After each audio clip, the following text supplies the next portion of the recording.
Hello and welcome to Deep Blue Sea, the podcast. I am Mark Hoffmeyer. And I am Jake Lewitt. And joining us is Zanande Boetes.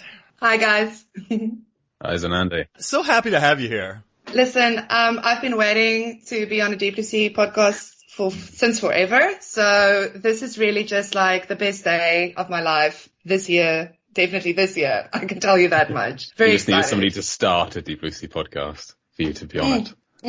I do remember when I first learned that you love Deep Blue Sea, and it made me so happy. I'm like, there's other people out there. Exactly. I think Mark, every time I talk to you about movies, you're always like, oh, this makes me so happy and this makes me so happy. And Deep Blue Sea really makes me happy. Like, it's the movie that I've probably watched Deep Blue Sea the most of any movie. Like, it's the one you put on when you feel down or you're like sick at home or you just like want to feel happy and giddy. I don't know. Deep Blue Sea is it's on top. It's right at the top there. It's a great movie. And yeah, I'm also shocked that not more people enjoy it as much as we do. So what about it makes you happy?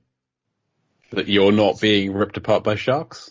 Yes, that is great to be able to just watch it happen and not actually be in the water. Because I love sharks, but I'm way too scared to even go swim with them. Like here in South Africa, we've got a lot of shark cage diving and stuff, but yeah, I'm not too keen on that. That scares me.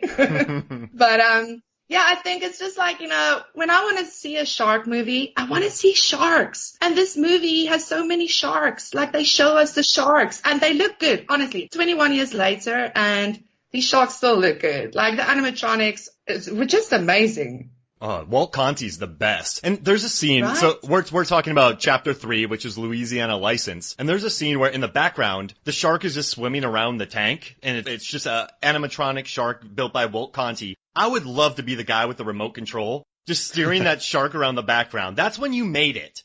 That's when you're watching a scene play out in the background. You have a little controller going, yeah, 12-foot tiger shark cruising around the background. And Rosarita, Mexico with a beautiful aeronautic engineered shark. That's when you've made it. It's the kind of thing where in the Star Wars revisions, they'd add that kind of thing in the background, but all CGI and all like taking over the screen and eye drawing.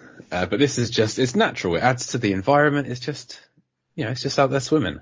And it's practical. It's a practical shark. It's a mechanical shark. You listen to the commentary and Rennie Harden's trying to seamlessly weave the CGI and the mechanical and the real sharks. And watching the opening of this scene with that mechanical shark thrashing around in the air, I thought that was CGI. I didn't realize that was a mechanical one. It's amazing. They really did a well job. And I love the tie-in to Jaws. So in Jaws, they tear open the tiger shark. And in this one, they bring in the tiger shark that has the Louisiana license, 007981 in its mouth. Like, it's such a neat callback to Jaws. And it's also just Rennie Harlin being smart and recognizing that Jaws, his movie will be compared to Jaws. So he wanted to talk about the Grandmaster Spielberg by including this license plate. And it also sets up Carter Blake, aka, Super Tom, aka the Bionic Stud Muffin, as a shark riding expert, which comes into play later. So you have Chekhov's shark riding in here as well. So you have a callback to Jaws and you have that, which I love. And you have the look that Sam Jackson gives the gate as it shuts. Yes. Dude, I know. I love that. It's like he knows. Oh my word. The gate shuts. I'm in it now. This is happening. I love that look. And it's a hint of what comes forward. Like, what do the sharks want? The sharks want freedom. And this is a locked gate. This is exactly what they want to get past.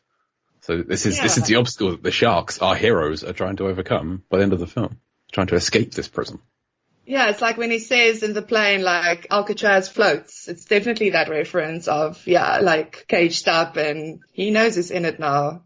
I love the little ominous foreshadowing vibes we have there. Even like the little speech, surrounding the Louisiana license plate that Thomas Jane's character, Carter, gives, like that whole story. I love that because that's like, that's kind of going to happen.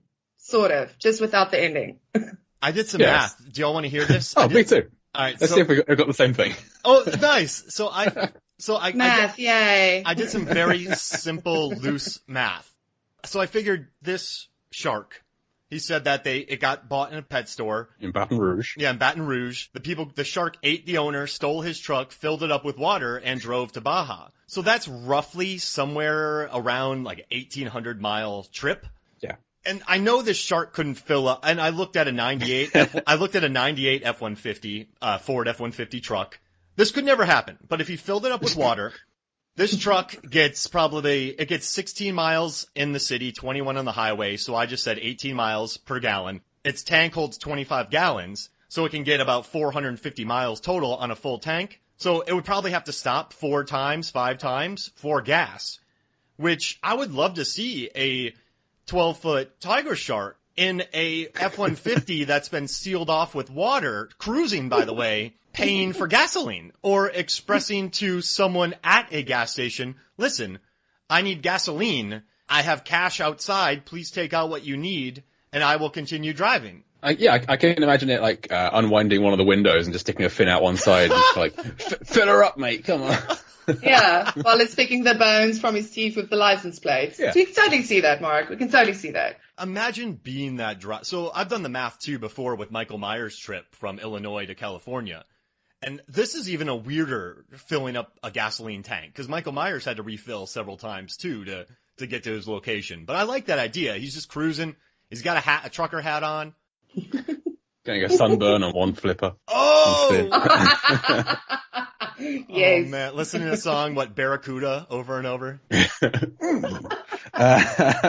So how long do you reckon it would take to drive that far if he's got to refill so many times? Oh crap, I just did the math on stopping at gas stations. Okay. I stopped there. Well, Google Maps told me it would be about 30 hours drive just in a regular car. And so I was kind of thinking, well, this is a shark. Obviously driving is not going to be its first option. If it was going to swim, Baton Rouge is almost on the water. So I reckon it would probably be easier to do the 2-hour drive to somewhere like Gulfport in Louisiana, which is on the water, and then swim. Take a nice little swim. Take a nice little swim. Unfortunately, it's not a little swim to go from there to off the coast of California, because it worked out being about 4,500 miles. It would have to go south to the Panama Canal, and then through the Panama Canal, which that's a whole nother film, a shark trying to swim through the Panama Canal. I want to see it, but I don't think it's plausible. And then back up to off the coast of California. So about 4,500 miles. And I looked up, Mako shark can swim up to 60 miles an hour, but more likely 31. It's kind of 60 when it's hunting. And so at 31 miles an hour, it would take 143 hours if it didn't stop. I couldn't find the information on how long Mako sharks swim for, or sleep for. But yeah, it's quicker to drive, it turns out. As long as the shark can operate the truck and get someone else to refill it, then it's quicker to drive. That's the correct assumption. Carter is making the correct deduction that the shark would drive. It wouldn't swim. That's nonsense. I mean, these sharks are clever though, so maybe he'll just manipulate a human into doing it for him. Oh. But this is one of the normals. So unfortunately, this isn't one. Well, as far as we know, it's not one of the advanced ones. Perhaps it is. Perhaps somebody else is doing testing out there, and this is one of theirs. Well, it was raised as a pet. So maybe the owner trained it. I mean, there have been cases where giant crocodiles have become best friends with their owners. There's a case in, Costa Rica, I believe, where the giant crocodile who had one eye was saved by a guy, and it became this massive tourist attraction, and they would take naps together, and they would hang out. So maybe this person raised it, realized it was 12 feet, I have to feed it this much food, I can't handle it. The thing was like, crap, you're just going to let me go? So it eats him to fuel up for the drive, because it knows it can't eat on the drive, eats its person, and then makes the drive. Totally logical. Absolutely. Yeah. Absolutely. Agreed. I never picked up on that story until this rewatch. I have watched this movie so many times, but it seems like a very interesting discussion to have between Carter Blake and Saffron Burrows' character, because they don't seem to have that relationship, and here he is joking with her. And at the end of this chapter, we're told that he normally just kind of nods to people. So this is a full-blown, he's instigating this dialogue, and he's got a little monologue going. So yeah. I think he's maybe pumped up because he just swam with a tiger shark.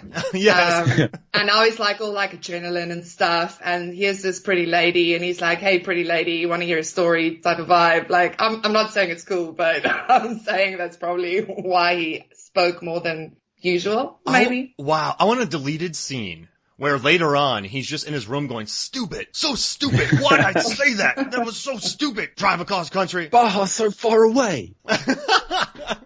And maybe that's why when he meets Russell Franklin, when he's getting out of the pool and he's climbing up the ladder, he gives a very aggressive pull on Russell Franklin. He's kind of annoyed that he made that comment and she walked away from him.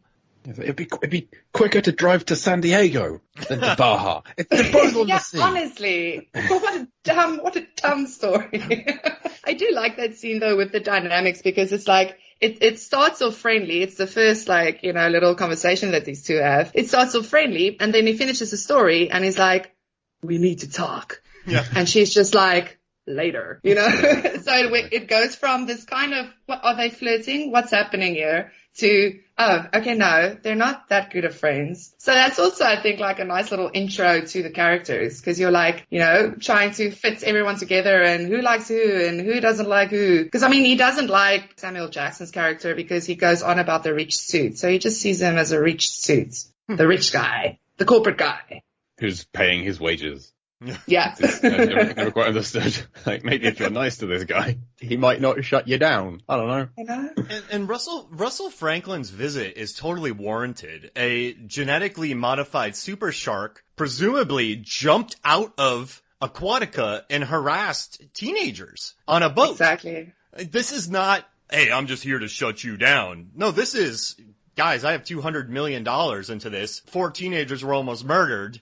And I just want to see where we're at. So he's not going there to be a brat. I think it's a legitimate thing. So I guess Super Tom is probably, I guess he's just defensive over his boss and his job. Yeah, and Russell's just paid Carter a compliment. Yes. He just said that was amazing. That was fantastic. And the first thing he does is try and pull him into the water. Yeah, I do like that scene though. It's a very aggressive pull that Russell Franklin's, he's getting treated badly. He comes in with his first line, and he talks about the plane boss and tattoo. Yeah.